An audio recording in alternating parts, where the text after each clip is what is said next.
Welcome back to my YouTube channel.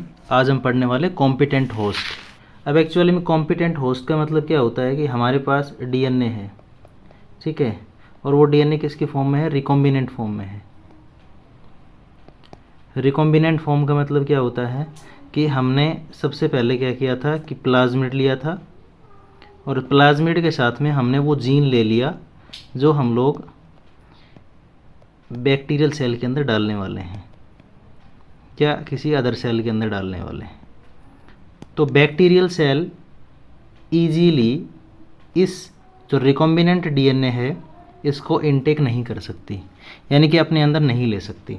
तो हम लोग उसको क्या बनाना चाहते हैं? कॉम्पिटेंट बनाना चाहते हैं कि इजीली वो जो होस्ट सेल है हमारी वो कॉम्पिटेंट हो जाए और वो जो डीएनए है उसको अंदर ले ले जो रिकॉम्बिनेंट फॉर्म में प्रेजेंट है। तो इसके अंदर सबसे पहले अगर मैं बात करता हूँ तो हमें पता है कि जो डीएनए है उसके ऊपर नेगेटिव चार्ज होता है। DNA contains negative charge. और दूसरा, जैसे हम लोग बात कर रहे हैं किसकी? बैक्टीरियल सेल की। तो जो बैक्टीरियल सेल है, इस बैक्टीरियल सेल के अंदर सेल वॉल और सेल मेम्ब्रेन प्रेजेंट है। तो जो सेल मेम्ब्रेन है, अगर हम लोग उसकी बात करें तो सेल मेम्ब्रेन के अंदर लाइपोपॉलीसेकेराइड होता है। तो लाइपोपॉलीसेकेराइड जो होता है इसके ऊपर नेगेटिव चार्ज होता है, और जो डीएनए होता है उसके ऊपर भी चार्ज कैसा होता है? नेगेटिव चार्ज होता है। तो सबसे पहले अगर हम लोग बात करते हैं कि डीएनए के ऊपर भी नेगेटिव चार्ज है और जो सेल मेम्ब्रेन के अंदर जो लाइपोपॉलीसेकेराइड्स होता है उसके अंदर भी नेगेटिव चार्ज होता है। अब आपका डीएनए जो होता है वो अगर मैं बात करता हूँ तो हाइड्रोफिलिक मॉलिक्यूल है। तो डीएनए क्या है? हाइड्रोफिलिक मॉलिक्यूल है। और ये हाइड्रोफिलिक जो मॉलिक्यूल होता है ये इजीली सेल मेम्ब्रेन जो है उसके अंदर पास नहीं हो सकता। तो इसके लिए हम लोग क्या करते हैं कि उसको हम लोग कॉम्पिटेंट होस्ट बनाते हैं। किसको? बैक्टीरियल सेल को। तो इसके अंदर क्या हो जाएगा? सबसे पहले हम लोग एक मेथड यूज़ करते हैं जिसके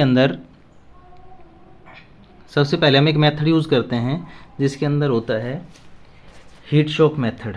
तो सबसे पहले हम लोग क्या करते हैं कि जो बैक्टीरियल सेल है, बैक्टीरियल सेल जो है अगर हम लोग उसकी बात करते हैं तो उसको ट्रीट कराया जाता है किसके साथ में? Treat with divalent calcium ion. तो डाइवेलेंट कैल्शियम आयन जो होता है ना उसके साथ में ट्रीट कराया जाता है। तो इसका मतलब क्या होता है कि कैल्शियम 2 पॉजिटिव जो होता है इसका हम लोग क्या बोलते हैं? डाइवेलेंट कैल्शियम कहते हैं आयनिक फॉर्म के अंदर। अब ये क्या करता है कि जो नेगेटिव चार्ज डीएनए का होगा उसको, और नेगेटिव चार्ज जो किसका होगा? सेल मेम्ब्रेन का होगा, ठीक है, उसको ही क्या कर देता है? इन दोनों को न्यूट्रलाइज कर देता है। क्या करेगा? ये दोनों को न्यूट्रलाइज करेगा। तो जैसे फॉर एग्जांपल,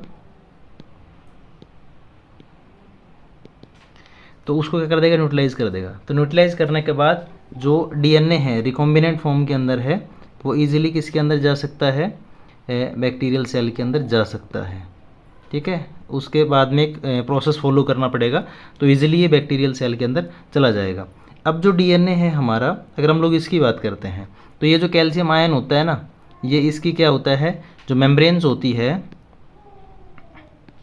उन दोनों की एफिशिएंसी बढ़ा देता है। सेल वॉल की और सेल मेम्ब्रेन जो होती है उसकी एफिशिएंसी को बढ़ा देता है। तो इसके अंदर हम लोग क्या करते हैं? सबसे पहले हीट शॉक मेथड यूज़ करते हैं। तो हीट शॉक मेथड क्या होता है? इसके अंदर सबसे पहले क्या किया जाता है?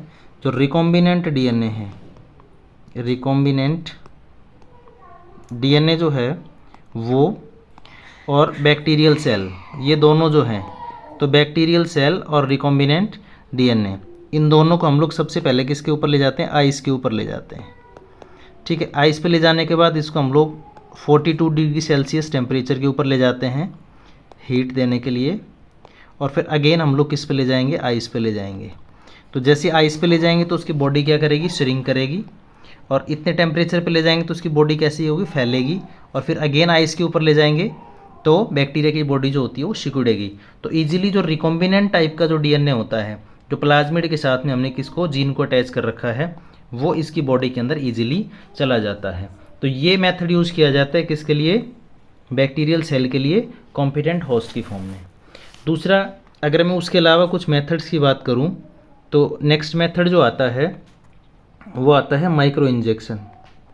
माइक्रो इंजेक्शन, तो माइक्रो इंजेक्शन की अगर मैं बात करता हूं तो इसके अंदर क्या होता है, माइक्रो इंजेक्शन के अंदर जो रिकॉम्बिनेंट डीएनए होता है, रिकॉम्बिनेंट डीएनए जो है उसको हम लोग डायरेक्टली क्या करते हैं, इंजेक्ट करते हैं किसके अंदर, into the nucleus of animal cell. तो जो एनिमल सेल का न्यूक्लियस होता है उसके अंदर डायरेक्टली हम लोग क्या कर सकते हैं, माइक्रो इंजेक्शन की हेल्प से जो रिकॉम्बिनेंट डीएनए है उसको न्यूक्लियस ऑफ एनिमल सेल के अंदर इजीली डाला जा सकता है डायरेक्टली। उसके बाद जो थर्ड मेथड आता है उसको हम लोग कहते हैं जीन गन मेथड। तो जीन गन जो मेथड होता है इसका दूसरा नाम होता है बायोलॉजिस्टिक, जो बायोलॉजिस्टिक्स, ठीक है, या इसको हम लोग बायोलॉजिस्टिक मेथड भी बोल सकते हैं। तो इसके अंदर क्या होता है, सबसे पहले हम लोग जीन को लेते हैं, ठीक है, या आपने क्या ले लिया, रिकॉम्बिनेंट डीएनए को ले लिया, किसको ले लिया, रिकॉम्बिनेंट डीएनए को ले लिया। इस रिकॉम्बिनेंट डीएनए को मिक्स किया जाता है सबसे पहले किसके साथ में, गोल्ड पार्टिकल्स के साथ में,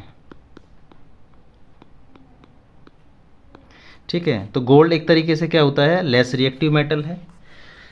दूसरा, जब हम लोग हाई वेलोसिटी से सेल के ऊपर बम्बारमेंट करते हैं इसका, ठीक है, तो रिकॉम्बिनेंट डीएनए इजीली उसके अंदर नहीं जा सकता, तो गोल्ड पार्टिकल के साथ इजीली वो अंदर की तरफ एंटर कर जाएगा।